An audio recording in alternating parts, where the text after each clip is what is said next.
Hello everyone, welcome to all on my YouTube channel. I hope आप अच्छे होंगे। तो हम यहाँ पर CSIR नेट दिसंबर 2024 के लिए जो अभी एग्जाम है हमारी फैब में, उसके लिए क्या है, हम जून 24 में जो हमारे क्वेश्चंस आए थे अभी 2024 में PYQs शिफ्ट फर्स्ट में, उन क्वेश्चंस को हम यहाँ पर क्या है सॉल्व कर रहे हैं। तो इसका एक पार्ट जो है वो हमारा कंप्लीट हो चुका है, आज है इसका पार्ट सेकंड। तो आई होप आपने पार्ट फर्स्ट इसका क्या है कंप्लीटली देख लिया होगा और फिर ही आप क्या है सेकंड पार्ट के ऊपर स्विच करना। तो हमने यहाँ पर काफी सारे क्वेश्चंस कर लिए थे लास्ट क्लास में। आज हम यहाँ स्टार्ट करेंगे। कोई भी क्वेश्चन ऐसा नहीं था जो आपने कभी पढ़ा नहीं हो। क्वेश्चन बहुत इजी होते हैं, लेकिन उससे पहले आपका कंसेप्ट क्लियर होना चाहिए। इस क्वेश्चन को करने के लिए आपको कुछ नहीं चाहिए था, आपको ये पता होना चाहिए प्रोटीन कितनी एब्जॉर्प्शन स्पेक्ट्रम पर अपना पीक दिखाता है और RNA और DNA किसके ऊपर दिखाते हैं। इतनी सी इन्फॉर्मेशन थी तो आप इस क्वेश्चन को करेक्ट कर सकते थे। आज का हमारा क्वेश्चन है, ये है C4 फोटोसिंथेसिस। जो C4 साइकिल हमारी चलती है उस साइकिल से लिया हुआ ये हमारा क्वेश्चन है, C4 साइकिल। ठीक है, C4 साइकिल कहाँ चलती है हमारी, आपको नॉर्मल C3 जो साइकिल होती है, सॉरी C3 जो प्लांट्स होते हैं हमारे, उनके अंदर क्या होती है हमारी C4 साइकिल भी चलती है। ठीक है, एंड C3 साइकिल भी चलती है। ठीक है, तो हमारे यहाँ पर क्या है, जब ऑक्सीजन की कंसंट्रेशन जो होती है वो हाई हो जाती है एंड CO2 की कंसंट्रेशन यहाँ पर क्या है लो होती है, तब तो C4 साइकिल रन होती है। एंड जब ऑक्सीजन की कंसंट्रेशन क्या है लो हो एंड कार्बन डाइऑक्साइड की कंसंट्रेशन हाई हो, तब हमारी C3 साइकिल रन होती है। ये चीज आपको पता होनी चाहिए कि C3 प्लांट्स में ही दोनों एक्टिविटी जो है, दोनों साइकिल्स किस तरह से रन होती, क्या कंडीशंस होती है, क्योंकि चीजें कंडीशन पर डिपेंड करती है। अगर हमारे C4 साइकिल रन होगी तो यहाँ ये वाली कंडीशन होगी तो ही C4 साइकिल रन करेगी, एंड C3 साइकिल रन करेगी तो वहां पर ऑक्सीजन की जो कंसंट्रेशन है वो लो होगी एंड कार्बन डाइऑक्साइड की जो कंसंट्रेशन है वो हाई होगी। इसी कंडीशन में क्या है हमारी C3 साइकिल जो है वो रन करेगी। एंड यहाँ पर क्या है, एक एंजाइम होता है जिसको रूबिस्को बोलते हैं, रूबिस्को एंजाइम। ये रूबिस्को एंजाइम क्या होता है, इसके पास क्या है, इसके ड्यूल नेचर होते हैं, बट इसके पास क्या है, इसकी एक्टिव साइट या बाइंडिंग पॉकेट जो होता है वो एक ही होता है। ये एक बार में या तो ऑक्सीजनेज की जैसे काम कर सकता है या फिर कार्बोक्सिलेज की जैसे यहाँ पर ये फंक्शन करता है, दोनों में से एक। ठीक है, तो यहाँ कंडीशन पर डिपेंड करता है, ऑक्सीजनेज की कंडीशन, सॉरी, तो ये ऑक्सीजनेज की जैसे कब फंक्शन करती है, जब हमारे क्या है C4 साइकिल रन होती है, तब क्या है ऑक्सीजनेज की जैसे एक्टिविटी शो करती है एंड कार्बोक्सिलेज की वाली जो इसकी एक्टिविटी है रूबिस्को एंजाइम की, वो किस कंडीशन में ऑपरेट करती है, जब C साइकिल हमारी रन करती है। क्योंकि इसके पास एक ही बाइंडिंग पॉकेट है, यहाँ पर क्या है एक बार में या तो ये इसको CO2 ज्यादा मिलेगी तो कार्बोक्सिलेज वाली एक्टिविटी करेगी, एंड CO2 लो और ऑक्सीजन ज्यादा मिलेगी तो ये क्या है ऑक्सीजनेज की जैसे फंक्शन करेगी। तो यहाँ क्या है डिपेंड करता है कंडीशंस के ऊपर। ठीक है, कब C3 साइकिल रन करेगी एंड कब C4 साइकिल रन करेगी, ये सारी कंडीशंस हमारी इन साइकिल्स को रन करने के लिए रिक्वायर होती है। अब हमारा क्वेश्चन पढ़ते हैं। विच one of the following is A correct combination of 4 carbon intermediates form during C4 photosynthesis in plants. तो यहाँ पर आपको पता है कौन कौन से एंजाइम्स जो है वो बनते हैं, मतलब इंटरमीडिएट कौन कौन से होते हैं। तो यहाँ हमारे एस्पार्टेट एंड जो मैलेट होता है एंजाइम, ये क्या है एक तरह से इंटरमीडिएट की तरह काम करते हैं। एलानिन जो है हमारे C3 साइकिल में वर्क करता है, C4 में नहीं बनता है। एस्पार्टेट बनता है C4 में। ठीक है, फोस्फोइनोल पाइरुवेट आपको पता है, एंड ऑक्सैलो एसिटिक एसिड, तो ये हमारे फोस्फोइनोल पाइरुवेट जो है वो हमारे बनता है C3 साइकिल में। एलानिन एंड पाइरुवेट ये हमारे C4 साइकिल में। तो C4 साइकिल में जो बनने वाले इंटरमीडिएट होते हैं 4 कार्बन के, ये हमारे देखो 4 कार्बन का है एंड ये भी क्या है हमारे 4 कार्बन का है। ठीक है, तो इस तरह से जो ऑप्शन नंबर फर्स्ट है वो हमारा करेक्ट आंसर हो जाएगा और बाकी के ऑप्शन जो है वो हमारे एलिमिनेट हो जाएंगे। इस तरह से ये हमारी पाइरुवेट क्या है, अगर आपको इतना भी पता है ना 3 कार्बन का कौन सा मॉलिक्यूल है और 4 कार्बन का कौन सा मॉलिक्यूल है, तो आपको पता है 4 कार्बन का इंटरमीडिएट पूछा गया तो एक ही ऑप्शन में है दोनों। ये देखो मैलिट 4 कार्बन का होता है एंड एस्पार्टेट भी क्या है हमारा 4 कार्बन का ही होता है। तो इस तरह से हम इस आंसर के सॉरी इस क्वेश्चन के करेक्ट आंसर पर पहुंच सकते हैं। आई होप आपको ये क्वेश्चन क्लियर हुआ होगा। अब चलते हैं अपन नेक्स्ट क्वेश्चन के ऊपर। नेक्स्ट क्वेश्चन है हमारे, विच one of the following statements regarding plasmodesmata. अब आपको यहाँ क्वेश्चन में क्या है, एक हाईलाइटेड वर्ड आपको पहचानना है। यहाँ क्या दिया है, पिछले क्वेश्चन में क्या दिया था, C4 साइकिल के बारे में। अब आपको C4 फोटोसिंथेसिस जो होता है, साइकिल होता है, उसके बारे में थोड़ा बहुत इन्फॉर्मेशन होगा तो ही आप इस क्वेश्चन को कर सकते हैं। अब इस क्वेश्चन में एक वर्ड दिया हुआ है प्लाज्मोडेस्माटा। अब आपको प्लाज्मोडेस्माटा के बारे में अगर आपको पता है तो ही आप इस क्वेश्चन को करेक्टली कर सकते हैं, नहीं तो नहीं कर पाएंगे। In the plant cell is incorrect. अब आपको बताना है प्लाज्मोडेस्माटा जो है हमारा प्लांट सेल में प्रेजेंट होता है, ठीक है, बट इसके बारे में 4 लाइंस यहाँ दी हुई है। उन 4 लाइंस में से हमारे एक लाइन जो है या एक स्टेटमेंट जो है वो तो इनकरेक्ट है, एंड 3 जो है रिमेनिंग वो हमारे बिल्कुल करेक्ट स्टेटमेंट्स है। तो अब हम पढ़ते हैं कि करेक्ट कौन से हैं एंड इनकरेक्ट कौन से। उससे पहले हमें ये समझना होगा कि प्लाज्मोडेस्माटा होता क्या है, क्या चीज है, ये कहाँ प्रेजेंट होता है, ठीक है। तो प्लाज्मोडेस्माटा एक ऐसी चीज है जो क्या करती है, सेल टू सेल क्या है, एक तरह से जंक्शन की तरह फंक्शन करती है, ठीक है। यहाँ अगर मैं पढ़ूं, ये देखो प्लाज्मोडेस्माटा इस तरह से, ठीक है। तो ये है इस सेल की सेल वॉल, ये है इसका साइटोप्लाज्म, एंड ये है हमारे प्लांट सेल की वैक्यूल, ठीक है। अब यहाँ पर क्या हो रहा है, प्लाज्मोडेस्माटा ये देखो 2 सेल्स, ये है हमारी सेल नंबर 1 एंड ये है सेल नंबर 2, ठीक है। तो ये है फर्स्ट सेल एंड ये है सेकंड सेल। तो यहाँ दोनों सेल्स को जोड़ने के लिए देखो इस तरह से, यहाँ पर दोनों सेल्स को जोड़ने के लिए जंक्शन की तरह यहाँ क्या है, ये फंक्शन करता है, ठीक है। ये था हमारे प्लाज्मोडेस्माटा। अब यहाँ पर क्या है, प्लाज्मोडेस्माटा में यहाँ हमारे 2 पाथवे काम करते हैं। जब वाटर जो होता है वो रन करता है, ठीक है, हमारे सेल के अंदर, तो एक एपोप्लास्टिक पाथवे है, एक सिम्प्लास्टिक पाथवे है। तो एपोप्लास्टिक पाथवे जो होता है थ्रू सेल वॉल के थ्रू क्या है, वो रन करता है, एंड सिम्प्लास्टिक पाथवे जो है वो साइटोप्लाज्म के थ्रू क्या है, रन करता है, ठीक है। तो यहाँ देखो हमारे ये जो ये रेड वाला जो साइन है ये एपोप्लास्टिक को शो कर रहा है, एंड ब्लू वाला क्या है, सिम्प्लास्टिक पाथवे को शो कर रहा है। तो ये इस तरह से देखो सेल वॉल वाला जो स्पेस है थ्रू सेल वॉल, ये देखो यहाँ से जा रहा है, ये देखो यहाँ से, एंड ये जा रहा है, ये देखो साइटोप्लाज्म जो है सेल के अंदर उस वाले से ये देखो पार कर रहा है अपने मॉलिक्यूल्स को या फिर वाटर्स को, ठीक है। तो ये था हमारे प्लाज्मोडेस्माटा के बारे में थोड़ी बहुत जानकारी। अब हम चलते हैं हमारे ऑप्शंस के ऊपर। ऑप्शन फर्स्ट में क्या दिया हुआ है आपके, they are specialised cell to cell connections. Yes, बिल्कुल करेक्ट है ये स्टेटमेंट। अभी मैंने आपको बोला था ये है फर्स्ट सेल एंड ये है हमारे सेकंड सेल, तो दोनों के बीच में क्या है, कनेक्शन की तरह फंक्शन कर रहा है, बिल्कुल करेक्ट ऑप्शन है। दे आर ओपन चैनल, ठीक है, that connects the cytosol two adjacent sales, बिल्कुल सही है। साइटोसोल से क्या है, ये कनेक्ट कर रहा है दूसरे वाली सेल से यानी पास वाली सेल से, ठीक है, या नेबरिंग सेल से, तो बिल्कुल करेक्ट है। थर्ड ऑप्शन में हम चलते हैं। थर्ड ऑप्शन में क्या दिया हुआ है, plasma membrane of the adjacent sales extend continuously through each plasmodesmata. Yes, ये 2 सेल है, ये तीसरी सेल चौथी आपस में किस तरह से मिल रही है, ये किस इनके बीच में क्या इस तरह से प्लाज्मोडेस्माटा प्रेजेंट रहता है, इसके थ्रू क्या ये कंटिन्यूअसली एक्सटेंड होती रहती है, सेल टू सेल इस तरह से हमारी मिलती रहती है। यहाँ क्या है, प्लाज्मोडेस्माटा हमारे फंक्शन करता है। तो 3 स्टेटमेंट भी बिल्कुल हमारे ट्रू हो जाए। फोर्थ स्टेटमेंट के ऊपर चलता है, वो आपको पता है 3 स्टेटमेंट हमारे करेक्ट है, तो फोर्थ वाला ऑब्वियस सी बात है इनकरेक्ट ही होगा, लेकिन हम पढ़ते हैं। Plasmodesmata are extension of chloroplast. No, chloroplast का एक्सटेंशन नहीं होता, ये सारी सेल्स में प्रेजेंट होता है, सेल टू सेल जंक्शन ये क्रिएट करता है। That interconnects the cytosol of the adjacent cell. तो ये वाली लाइन तो बिल्कुल सही है, बट यहाँ एक्सटेंशन नहीं होता है ये क्लोरोप्लास्ट, इसलिए क्या है, ये ऑप्शन हमारा इनकरेक्ट हो जाता है, ठीक है। इस तरह से हमारे इस क्वेश्चन का जो करेक्ट आंसर है वो है ऑप्शन नंबर 4। बाकी के 3 स्टेटमेंट जो है वो हमारे बिल्कुल करेक्ट है। क्वेश्चन कुछ भी नहीं है, बहुत इजी क्वेश्चन है। प्लाज्मोडेस्माटा प्लांट फिजियोलॉजी से लिया हुआ ये हमारा क्वेश्चन है।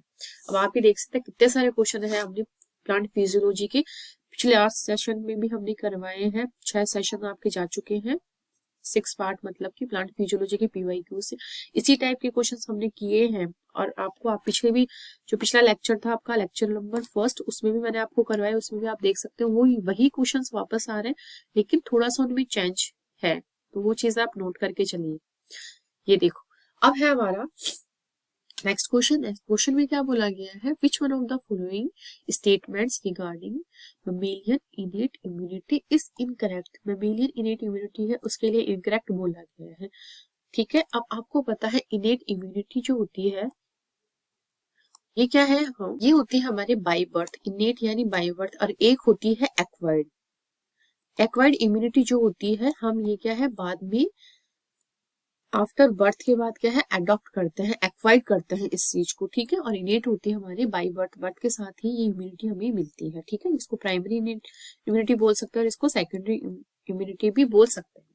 तो यहाँ पर हम ऑप्शंस पढ़ते हैं अब। ठीक है, तो यहाँ जो हमारी इनेट इम्यूनिटी जो होती है वो क्या करती है आपको पता हो तो, ये क्या है हमारी ब्रॉड रेंज के ऊपर काम करती है। ठीक है, तो ये हमारी ब्रॉड रेंज के ऊपर फंक्शन करती है। हम एक बार अपने ऑप्शंस पढ़ते हैं तो इससे थोड़ा आइडिया लगेगा कि हमें किस टाइप का पढ़ना है।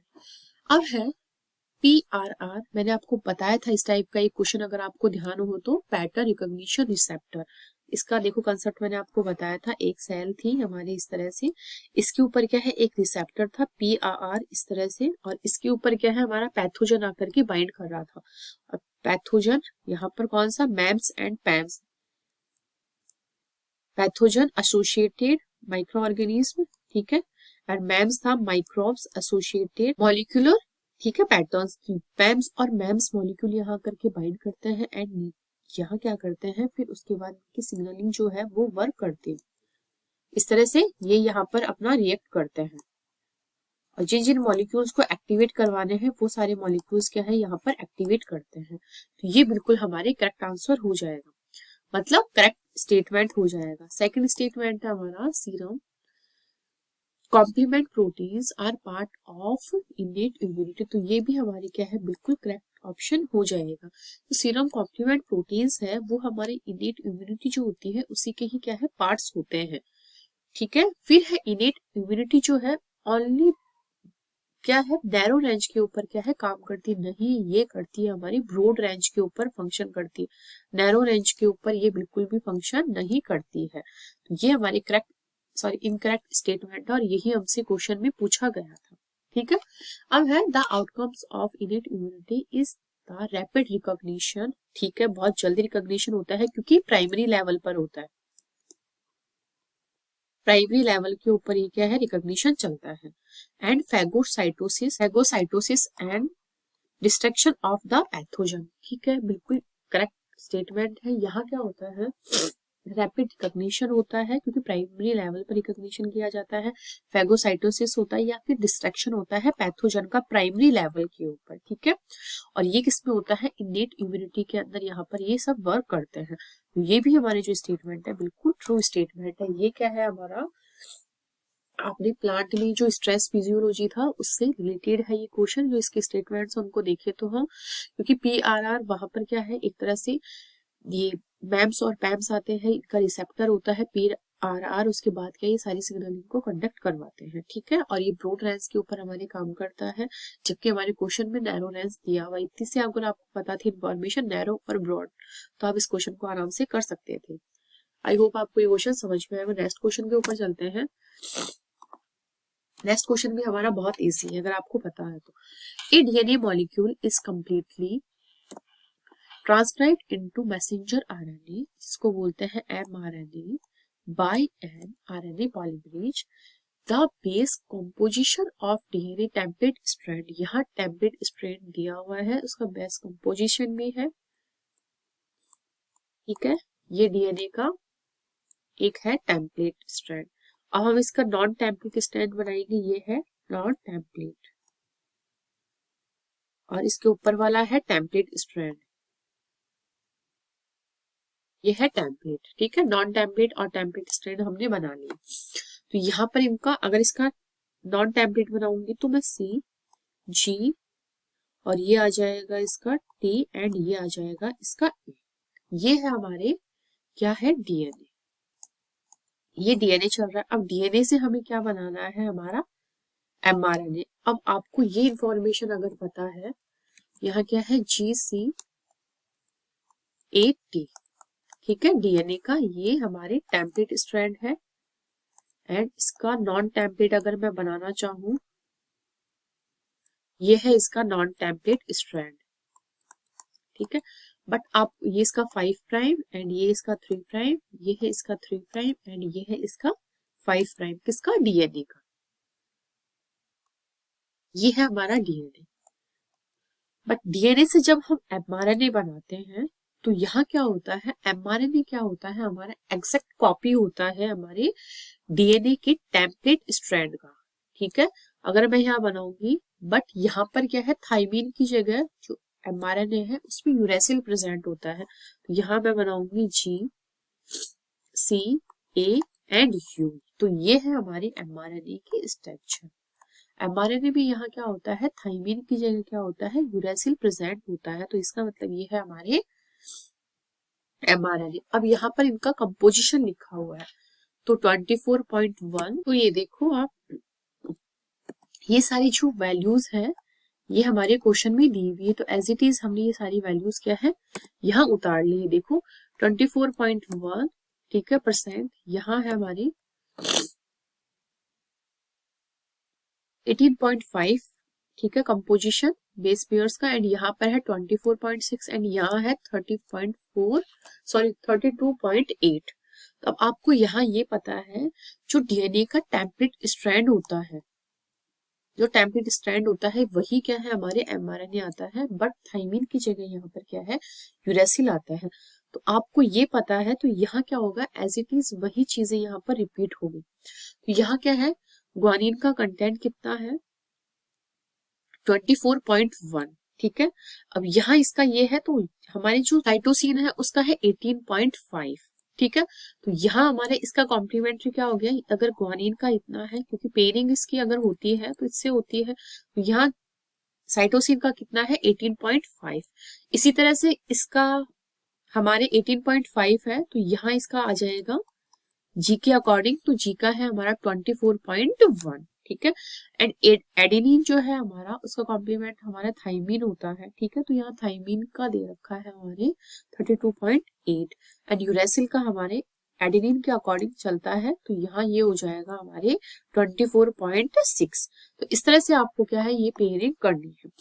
अब आपको पता है हमारे 18.5, 24.1 ये सब आया है, तो ग्वानिन का हमारे हो जाएगा 18.5, तो एक ही ऑप्शन में दिया हुआ है ये लो, और सारे ऑप्शंस हमारे एलिमिनेट हो जाएंगे। अब ऑप्शंस को अगर आप देखोगे तो 24.6 एंड 32.8, तो इस टाइप का ऑप्शंस तो हमारे किसी भी हालत में ये चीजें तो क्या है हमारे जा ही नहीं सकती ग्वानिन में, ये आपको पता है, क्योंकि इन दोनों में से ही कोई एक चीज एक दूसरे को कॉम्प्लीमेंट कर रहा है ना, ये दोनों एक दूसरे को कॉम्प्लीमेंट करते हैं।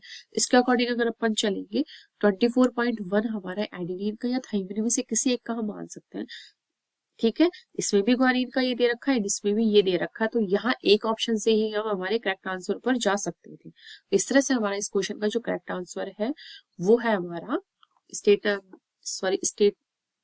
नंबर 3। अब है हमारा रिकॉम्बिनेशन से हमारे क्या है, आफ्टर रेप्लीकेशन क्या होता है, रेप्लीकेशन क्या होता है, अगर हमारे रेप्लीकेशन के अंदर स्मॉल चेंजेस होते हैं, स्मॉल चेंजेस, तो वो क्या कहलाते हैं, वो कहलाते हैं म्यूटेशंस, ठीक है। एंड अगर लार्ज चेंजेस होते हैं, तो आपको पता है लार्ज चेंजेस जो होता है वो किसके अंदर होता है, वो होते हैं हमारे रिकॉम्बिनेशन के, रिकॉम्बिनेशंस, ये आपको ध्यान रखना है। तो आपको पता है म्यूटेशन में क्या होता है, एक सिंगल बेस पेयर में भी चेंज हो सकता है, ठीक है। अब यहाँ हमारे क्या दिया हुआ है, what is the correct order in which the following proteins are recruited during DNA double strand break repair in prokaryotes. Prokaryote में क्या है, डबल स्ट्रैंड्स के ऊपर इस तरह से क्या है ब्रेक लगेगा, ये डबल स्ट्रैंड है और यहाँ इसमें क्या है, इनमें ब्रेक लगा हुआ है। तो यहाँ पर क्या है, कौन कौन से प्रोटीन्स हमारे फंक्शन करते हैं जब डबल स्ट्रैंड के ऊपर ब्रेक लगता है तब। तो आपको पता है यहाँ पर आपको इन्फॉर्मेशन होनी चाहिए, तभी आप इस क्वेश्चन को करेक्टली कर सकते हैं। तो मैं आपको बताऊं, रेक बीसीडी एक एंजाइम होता है, rec BCD, SSB, rec A, polymerase third and DNA ligase. और रेक बीसीडी प्रोटीन क्या करता है, हमारे प्रोसेस करता है डीएनए एंड्स को टू इनिशिएट होमोलोगस रिकॉम्बिनेशन के लिए। यहाँ क्या होता है, डीएनए स्ट्रैंड में कट लगा, ठीक है, एक इसका स्ट्रैंड होता है डिफरेंट कलर का मैं बना देती हूँ, ये लो। तो यहाँ डबल स्ट्रैंड में ब्रेक हुआ है 5 prime to 3 prime, 3 prime to 5 prime, इस तरह से, ठीक है। अब यहाँ ब्रेक हो गया, ब्रेक होने के बाद यहाँ क्या होता है, एक बार ब्रेक होने के बाद जो ये नीचे वाला स्ट्रैंड है ये इस तरह से हमारे ऊपर की ओर अलाइन होता है, ये ऐसे कैसे रहता है, और ब्लू कलर वाला मैं अगर बनाऊं तो ये स्ट्रैंड क्या है हमारे आगे की ओर क्या है, थोड़ा सा बनने लग जाते हैं। एंड ये वाला जो स्ट्रैंड है इसका 3 प्राइम एंड है वो इस तरह से नीचे की ओर इन्वर्ट करता है, ठीक है। एंड ये इस तरह से हमारा चल ही रहा है इस तरह से, ठीक है। इस तरह से आने के बाद क्या होता है, ये और ग्रोथ करता है इस तरह से, और ग्रोथ करके यहाँ पर क्या है, इसमें 2 प्राइम सॉरी हॉलीडे जंक्शन बनते हैं, क्या, हॉलीडे जंक्शन। अब हॉलीडे जंक्शंस को अगर हम यहाँ से जस्ट सपोज कट करेंगे इस तरह से, तो हमारे को क्या प्रोडक्ट मिलेगा, तो हमें जो प्रोडक्ट मिलेगा अगर मैं बनाना चाहूँ ये एज इट इज रहेगा हमारा, ठीक है। एंड ये वाला इस तरह से रहेगा, एंड इसके अंदर ये आ जाएगा, ये हो गया रिकॉम्बिनेंट, और ये हमारा ऐसे रहेगा, एंड ये वाला। तो इस तरह से यहाँ पर क्या है, इसमें 2 स्ट्रैंड्स के अंदर क्या है, रिकॉम्बिनेशन वाली प्रोसेस ने वर्क किया है। यहाँ जो एंजाइम्स होते हैं वो डीएनए एक बीसीडी एंजाइम होते हैं। मैंने पूरा प्रोसेस आपको समझा दिया है किस तरह से इन्वाइट करता है हमारा एक स्ट्रैंड, ठीक है। फिर है एसएसबी, ये प्रोटेक्ट करता है, स्टेबलाइज करता है सिंगल स्ट्रैंड डीएनए को। इस तरह से ये सिंगल स्ट्रैंड हो गया, इसको क्या है प्रोटेक्ट करने का काम करते हैं, क्योंकि ये वापस से किसी स्ट्रैंड से जब सपोज इसके साथ आकर के जुड़ गया, ठीक है, तो यहाँ पर क्या है इसको स्टेबलाइज करते हैं। फिर है रेक ए, ये फैसिलिटेट करता है होमोलोगस रिकॉम्बिनेशन को बाय प्रमोटिंग स्ट्रैंड एक्सचेंज के लिए। फिर है ये क्या करता है हमारे डीएनए पॉलीमरेज 3, ये क्या करता है न्यू सिंथेसाइज करवाता है न्यू डीएनए स्ट्रैंड्स को, ठीक है। फिर है डीएनए लाइगेज, ये सील करता है निक्स को in the DNA backbone to complete repair, ठीक है। सील करता है जहां ये कट लगे हैं इन सारी चीजों को, ये जो कट वगैरह लगे हैं ना इनको सील कर देता है, यहाँ से यहाँ से यहाँ से यहाँ से, ठीक है। इस तरह से हमारे कंप्लीट होता है ये रिपेयर प्रोसेस। अब हम चलते हैं हमारे ऑप्शंस के ऊपर। रेक ए, नो, इसका सीक्वेंस रेक ए से नहीं है, आपको पता है बीसीडी से स्टार्ट है, तो ये दोनों ऑप्शंस तो वैसे ही चलेगा। फिर आता है अगर ये इनिशिएट करवाते हैं तो उसके बाद एसएसबी आता है स्ट्रैंड को प्रोटेक्ट करने के लिए, ठीक है, तो ये भी चला गया, ठीक है।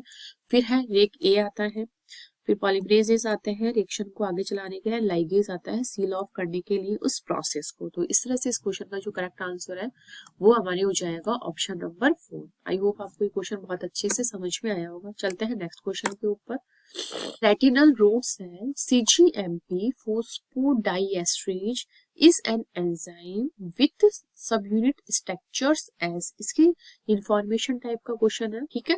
तो आपको इसमें ये पता होना चाहिए जो रेटिनोल रोडोप्सिन जो हमारे पाथवे होता है इसमें क्या होता है हमारे CGMP बनता है, उसमें फोस्फोडाइएस्ट्रेज एक एंजाइम होता है विद सब यूनिट स्ट्रक्चर्स इसके अंदर होती है। यहाँ क्या क्या स्ट्रक्चर्स होती है उसमें अल्फा बीटा एंड गामा की 2 यूनिट्स यहाँ काम करती है। तो इस तरह से ये हमारे हो जाएगा अल्फा बीटा गामा की 2। तो ऑप्शन नंबर जो सेकंड है वो हमारा इसका करेक्ट आंसर हो जाएगा। और बाकी क्या आपको ये जो पाथवे है ये सेल जो कम्युनिकेशंस होता है या सेल सिग्नलिंग उस टॉपिक से लिया हुआ हमारे क्वेश्चन है। आपको अगर पता है ये तीनों सब यूनिट्स किस तरह से प्रेजेंट होती है, किसकी कितनी यूनिट्स प्रेजेंट है, तो आप इस क्वेश्चन को आराम से कर सकते हैं। अब चलते हैं हमारे नेक्स्ट क्वेश्चन के ऊपर। नेक्स्ट क्वेश्चन है हमारा इवोल्यूशन टॉपिक से। अब इवोल्यूशन में ये क्या है, which one of the following concepts can explain host parasite को evolution.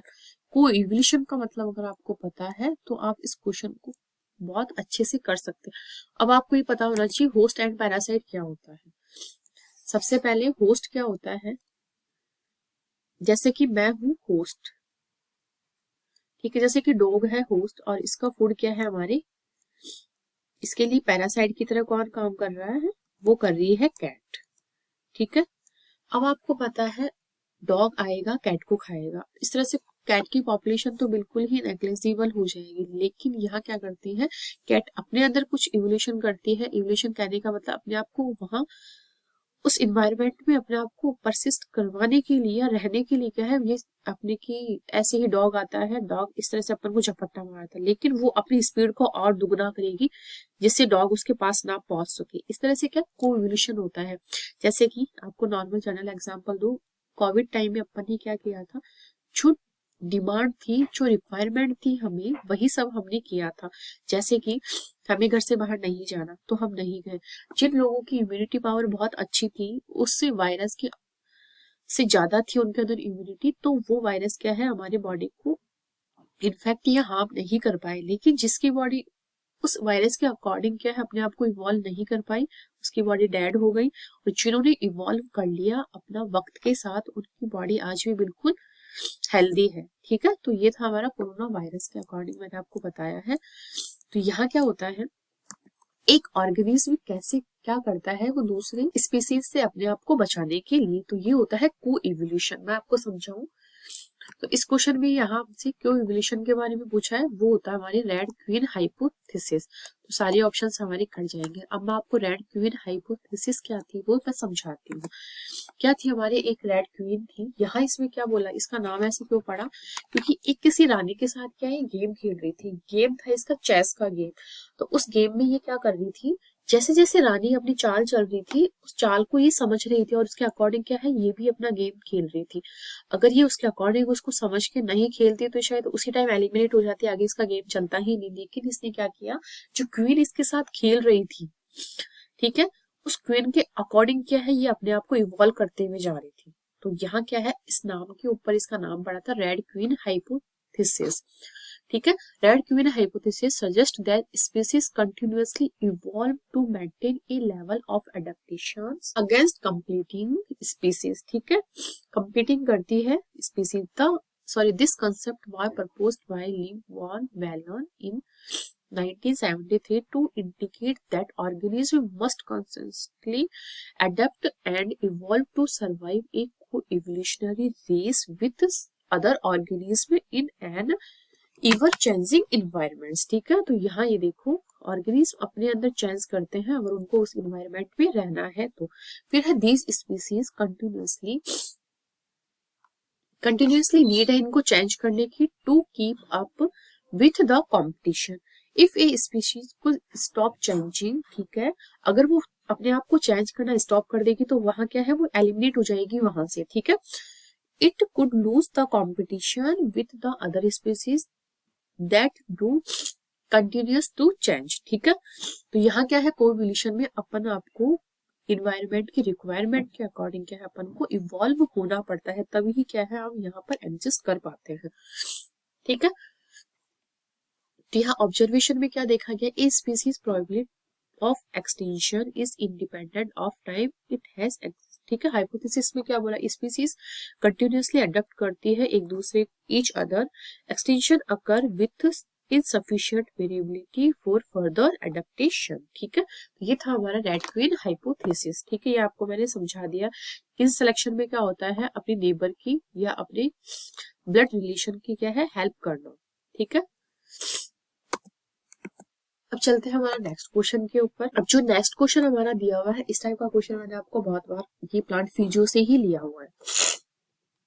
Which one of the following correctly describe dark reversion और फोटोसिंथेसिस। अब आपको पता है, मैंने आपको अगर ये बना के समझाया हो, अगर आपको पता हो याद हो, तो पीआर जो फॉर्म होता है, ठीक है, ये चेंज होता है पीएफआर फॉर्म में। अब आपको पता है पीआर फॉर्म जो है, पीआर फोटो रिसेप्टर, ये एक तरह से हमारा इनएक्टिव फॉर्म होता है। कैसा फॉर्म है, इनएक्टिव फॉर्म। और हमारा पीएफआर फॉर्म जो है वो है हमारा एक्टिव फॉर्म। कैसा है, एक्टिव फॉर्म। ठीक है, PFR photo receptor active form है, जबकि पीआर फोटो रिसेप्टर क्या है, इनएक्टिव फॉर्म है। और इनके अंदर इस तरह से फोटो रिवर्शन चलता है। मैं इस तरह से बनाती हूँ इसको, इस तरह से, है ना, इस तरह से इनमें क्या है फोटो रिवर्शन चलता है। यहाँ क्या होता है, ये रेड लाइट की प्रेजेंस में क्या करते हैं, रेड लाइट की प्रेजेंस में क्या है पीएफआर में कन्वर्ट होता है। एंड ये क्या करता है, फार रेड लाइट की प्रेजेंस में क्या है पीआर फॉर्म में क्या है कन्वर्ट होता है। एंड ये जो प्रोसेस है हमारी, ये बहुत फास्ट प्रोसेस है। ठीक है, पीआर फॉर्म का पीएफआर फॉर्म में कन्वर्ट होना बहुत फास्ट कन्वर्ट होता है, जबकि पीएफआर फॉर्म से पीआर फॉर्म में जो कन्वर्ट होता है ये थोड़ा स्लो प्रोसेस है। ठीक है, ये हमको पता है। अब हमारे क्वेश्चन में क्या बोला गया है, डार्क रिवर्शन ऑफ फाइटोक्रोम्स। तो यहाँ क्या है, ये चीज होती है हमारी नाइट के अंदर। नाइट में क्या होता है, फार रेड लाइट क्या है हमारी ली जाती है एंड पीआर फॉर्म में इसको कन्वर्ट किया जाता है। तो तब उस टाइम क्या होता है, जस्ट नाइट का अगर मैं लिखूं, नाइट में क्या होता है, पीएफ और फोटो रिसेप्टर क्या है, फार रेड लाइट को लेकर के और पीआर फॉर्म में कन्वर्ट होता है। तो यहाँ कौन सी लाइट ले रहा है, ये ले रहा है हमारे फार रेड लाइट। तो ये नाइट के टाइम में ये कन्वर्सन होता है। तो नाइट टाइम में कन्वर्सन क्या होगा, पीएफआर टू पीआर में ये कन्वर्सन होगा। ये हमारी हो जाएगा डे टाइम का कन्वर्सन। ठीक है, ये है डे का, ये है हमारे नाइट का। तो क्वेश्चन में हमारे नाइट का पूछा था। तो आई होप आपको ये क्वेश्चन समझ में आया होगा। इस टाइप का क्वेश्चन मैं पहले भी करवा चुकी हूँ आपको, लेकिन वो थोड़ा सा चेंज था। एक्जैक्ट इसी टाइप का क्वेश्चन नहीं था, लेकिन इसी कंसेप्ट के ऊपर था। आपको ये चीज मैंने बहुत अच्छे से बना के बताई थी कि पीएफआर फॉर्म में ही प्लांट्स क्या करते हैं, फ्लावरिंग करते हैं। ये चीज भी मैंने आपको बताई थी। ठीक है, अब हम चलते हैं वही कोएवोल्यूशन के ऊपर। एक फिर से कुछ बता रखा है, कुछ स्टेटमेंट्स है। Select the statement that describe coevolution also known as diffuse coevolution. ठीक है, तो यहाँ आपको जो कोएवोल्यूशन है इसके बारे में पता होना चाहिए। तो ये क्या होता है, कोएवोल्यूशन क्या है, मल्टीपल स्पीसीज इंटरेक्ट करती है। मतलब काफी सारी स्पीसीज, जैसे स्पीसीज ए हो गई, स्पीसीज बी हो गई, स्पीसीज सी हो गई, ये सारी स्पीसीज क्या है, इंटरेक्ट करती है एंड इवॉल्व होती है together in a network of relationship. अब ए स्पीसीज हमारी चेंज हो गई ए प्लस में, बी हो गई बी प्लस में, सी हो गई सी प्लस के अंदर। ठीक है, टुगेदर इनमें इवॉल्व होती है together in a network of relationships rather than a simple one on one interactions. ठीक है, यह क्या होता है, इस इवोल्यूशन में काफी सारी स्पीसीज इंटरेक्ट करती है और एक साथ एक नेटवर्क के फॉर्म में क्या है, इवॉल्व होती है, बजाय एक एक स्पीसीज जो सिंपली एक दूसरे इंटरेक्ट करती है उसके बजाय। ठीक है, तो ये होता है हमारा कोएवोल्यूशन के अंदर। इसके इस इवोल्यूशन के अंदर हमारे ये सब होता है। एक बार मैं आपको डायग्राम भी बताऊं, नॉर्मल कोएवोल्यूशन में क्या होता है, ये देखो, evolve to better spot the difference between a mimic and monarch. ठीक है, मिमिक एंड मोनार्च यहाँ क्या है हमारे, ये देखो मोनार्च क्या है, कहाँ से स्टार्ट करूँ मैं, बर्ड जो है feed on the mimic butterfly. अब जस्ट यहाँ क्या बोला गया है, बर्ड अगर फीड करती है तो मिमिक करी हुई बटरफ्लाई के ऊपर, तो क्या होता है, evolve to look more like the inedible monarch. यहाँ क्या है, जो हमारी मोनार्च बटरफ्लाई है वो क्या है हमारे अनएडिबल है, मतलब खाने लायक नहीं है। ठीक है, ये उसकी तरह क्या है, अपने आप को चेंज कर रही है। ठीक है, ये देखो इसकी बिल्कुल एग्जैक्ट इसकी बॉडी और इसकी बॉडी बिल्कुल आपको एग्जैक्ट सेम मिलेगी। ठीक है, अब यहाँ क्या है, mimicry increases chance that monarch will accidentally be eaten by birds. ठीक है, अगर इंक्रीज हो गया मिमिक के अकॉर्डिंग, यहाँ क्या बोला गया, बाई चांस अगर मोनार्च बटरफ्लाई को या बटरफ्लाई को अगर हमारी बर्ड खा लेती है एक्सीडेंटली, तो यहाँ क्या होता है, evolve to look less like the mimic. ठीक है, फिर क्या है, monarch is inedible to birds. यहाँ क्या है, इस एक्सपेरिमेंट में आपको लोकल लैंग्वेज में समझाती हूँ। यहाँ क्या होता है, एक बर्ड है नॉर्मल मोनार्च, ये क्या है अनएडिबल होती है, लेकिन एक नॉर्मल हमारी क्या है, एक बटरफ्लाई है, वो अपने आप को क्या है मिमिक या उसकी मिमिक्री करके अपने आप को चेंज कर रही है उसी टाइप में, कि क्योंकि ये अनएडिबल है, मतलब खाने योग्य नहीं है ये वाली मोनार्च जो बटरफ्लाई है वो, लेकिन जो नॉर्मल जो बटरफ्लाई है ये खाने योग्य है। तो बर्ड को पता है कि, बर्ड को इतना सा पता है कि जो हमारी मोनार्च बटरफ्लाई है इस टाइप की लुक्स में, इस टाइप की जो बटरफ्लाई हमें दिखती है इसको हमें नहीं खाना है, क्योंकि ये डिसटेस्टफुल है। ठीक है, खाने योग्य नहीं है।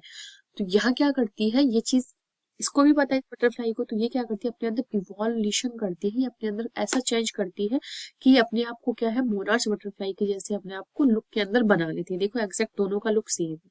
ठीक है, ठीक है, ये चीज आपको पता हो गई। अब यहाँ क्या है, बर्ड एक्सीडेंटली अगर मोनार्च को ही खाती है तो इसको पता लग जाएगा कि ये जो बटरफ्लाई है ये खाने योग्य नहीं है, अनएडिबल है। अब अगर गलती से अगर इसको नॉर्मल बटरफ्लाई मिल जाती तो इसको सारी बटरफ्लाई की पॉपुलेशन ऐसे लगती कि सारी नॉर्मल है, मैं खा सकती हूँ। ठीक है, तो यहाँ क्या है, एक्सीडेंटली ये मोनार्च को ही खाती जो कि एक अनइडिबल बटरफ्लाई थी। ठीक है, तो इस तरह से यहाँ क्या है, एक बटरफ्लाई ने अपने अंदर क्या है, इवोल्यूशन किया या चेंज किया उसके जैसे अपने आप को बनाने के लिए। ठीक है, ये था हमारा को इवोल्यूशन के बारे में, और मैंने आपको बता भी दिया कोइवोल्यूशन क्या होता है। इसके अंदर क्या होता है, हमारे सेवरल स्पीसीज आर इवॉल्व होती है कोइवोल्यूशनरी इंटरेक्शंस के कारण। काफी सारी स्पीसीज क्या है यहाँ पर एक साथ इवॉल्व होती है, ये चीज मैंने आपको समझा दी थी। इसलिए ऑप्शन नंबर जो 3 है वो हमारे इस क्वेश्चन का करेक्ट आंसर हो जाएगा, और बाकी के जो क्वेश्चंस है हमारे वो हो जाएंगे, और स्टेटमेंट्स है वो हमारे इनकरेक्ट हो जाएंगे। आई होप आपको ये क्वेश्चन समझ में आया होगा। अब हम चलते हैं हमारे नेक्स्ट क्वेश्चन के ऊपर। नेक्स्ट क्वेश्चन है हमारा, विच one of the following statements, ये बायोकेमिस्ट्री से लिया हुआ है। The structure of water molecules is correct. Water molecule के स्ट्रक्चर के रिगार्ड में यहाँ हमें बिल्कुल करेक्ट स्टेटमेंट शो करना है या बताना है। अगर आपको नॉर्मल पता है एक वाटर का मॉलिक्यूल जो होता है उसमें किस टाइप का हाइब्रिडाइजेशन पाया जाता है, तो वाटर के मॉलिक्यूल्स में क्या है, हमारे sp3 टाइप का क्या है, हाइब्रिडाइजेशन पाया जाता है। एंड इसके अंदर ऑक्सीजन हाइड्रोजन के बीच में जो एंगल होता है हमारे, वो एंगल इसका होता है 104.5 डिग्री का। इसके बीच में क्या है, एंगल प्रेजेंट होता है। अब यहाँ पर क्या है, मैं आपको स्ट्रक्चर बताना चाहूँ तो ये देखो, ये है हमारे ऑक्सीजन एंड ये है हमारे 2 हाइड्रोजन्स। ठीक है, और एक ऑक्सीजन का जो मॉलिक्यूल है वो हाइड्रोजन से जब जुड़ा रहता है तो इनके बीच में जो प्रेजेंट बॉन्ड होता है वो है इलेक्ट्रिक कोवलेंट बॉन्ड। ठीक है, दोनों के बीच में क्या है, कोवलेंट बॉन्ड हमारे प्रेजेंट रहता है। ठीक है, अब यहाँ क्या है, हमारे ऑक्सीजन क्या है, नेगेटिव चार्ज वाली है, एंड हाइड्रोजन क्या है, पॉजिटिवली चार्ज मॉलिक्यूल है। अब आपको पता है ऑक्सीजन का जो एटॉमिक नंबर होता है वो होता है 8।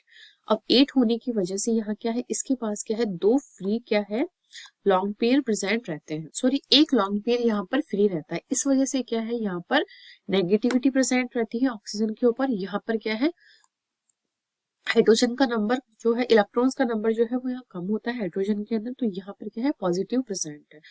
तो यहाँ क्या होता है, नॉर्मली हमारे देखा जाए sp3 हाइब्रिडाइजेशन में नॉर्मली हमारी जो बॉन्ड प्रेजेंट होता है, एंगल होता है वो 109.5 का होता है। लेकिन यहाँ पर ऑक्सीजन के ऊपर लॉन्ग पेयर के प्रेजेंस की वजह से क्या है, ये जो एंगल होता है ये थोड़ा मिनिमाइज या कम हो जाता है। क्यों?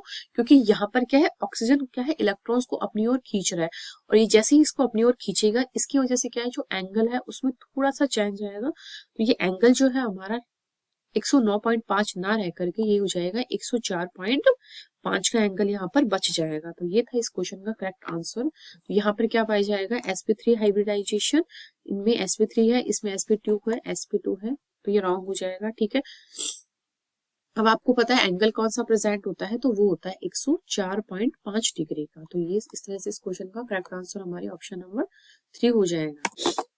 अब ये जो क्वेश्चन है हमारा वो सी एलिगन जो टॉपिक है हमारा उससे लिया गया है। In C elegans blastomeres identify occurs both through conditional and autonomous modes of the cell speciation. Cell speciation जो टॉपिक है आपका, इसमें से हर साल क्वेश्चंस आते हैं, ये बहुत इंपॉर्टेंट है, घूम फिर करके आते हैं लेकिन आते हैं।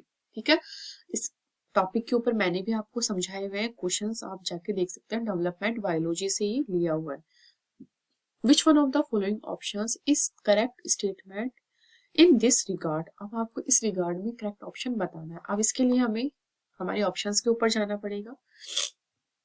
If AB and P1 blastomeres, AB और P1 ब्लास्टोमियर्स होती है, आर एक्सपेरिमेंटली इसको अगर हम सेपरेट करते हैं तो the AB cell will generate all cells it could normally make। no, यहाँ क्या है, ये नहीं बनाएगी नॉर्मल, क्योंकि जो AB सेल होती है P1 से सिग्नल लेने के बाद ही क्या है, अपना फंक्शन करती है। बट यहाँ अगर इनको सेपरेट भी कर रहे हैं तो भी वो नॉर्मल बना रही है। नो, ये नॉर्मल नहीं बनाएगी, इसलिए यहाँ क्या है, इसका इनकरेक्ट ऑप्शन हो जाता है।